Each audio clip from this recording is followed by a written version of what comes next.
এবার ইফতার বাজারের খবর।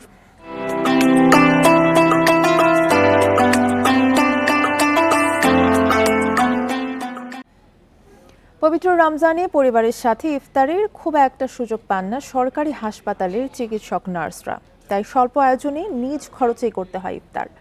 রোগীদের চিকিৎসা সেবা দিতে গিয়ে সীমিত পরিসরের আয়োজনও কঠিন হয়ে পড়ে অনেক সময়, তবে তাতে আফসোস নেই চিকিৎসক নার্সদের।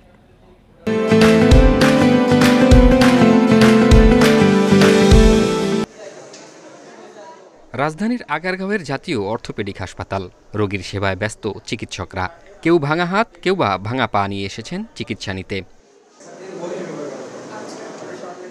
অথচ এটি সন্ধ্যার ঠিক আগ মুহূর্ত।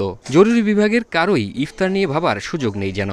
শুধু একদিন নয়, হাসপাতালটির প্রায় প্রতিদিনের ঘটনাই এমন।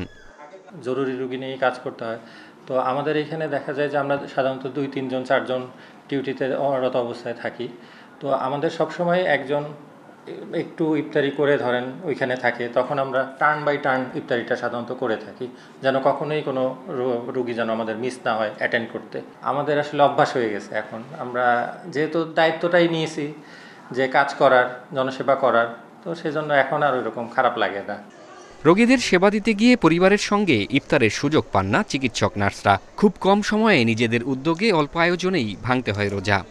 আমরা তো রোগীদের স্বার্থে কাজ করছি, তো সেই ক্ষেত্রে হচ্ছে আমাদের ইফতারের যে সময়টা আপনার খুব অল্প সময়ের মধ্যে সেটা সারতে হয়, এবং হচ্ছে ধরেন যে কখনো 10 মিনিটের ভিতরেই ম্যাক্সিমাম আমরা এগুলো করি।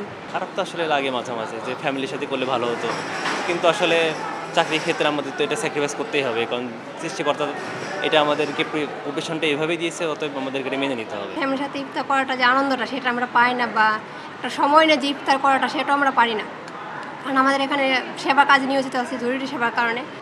শুধু চিকিৎসক নার্স নন, রোগীর স্বজনরাও ইফতার সারেন অল্প খাবারে। ইফতারি করতেছি, আজকে রোজা আইছে বড় থেকে ইফতারি করতেছি। 1 মাস ধরে এখানে আছি। ওনার অ্যাক্সিডেন্ট হয়েছে, ওনাকে নিয়ে এখানে রয়েছেন। তবে এ নিয়ে এক বিন্দু আফসোস নেই কারো। মানব সেবার ব্রতকেই বড় করে দেখছেন চিকিৎসক নার্সরা। জাহিদুল ইসলাম, ইন্ডিপেন্ডেন্ট নিউজ, ঢাকা।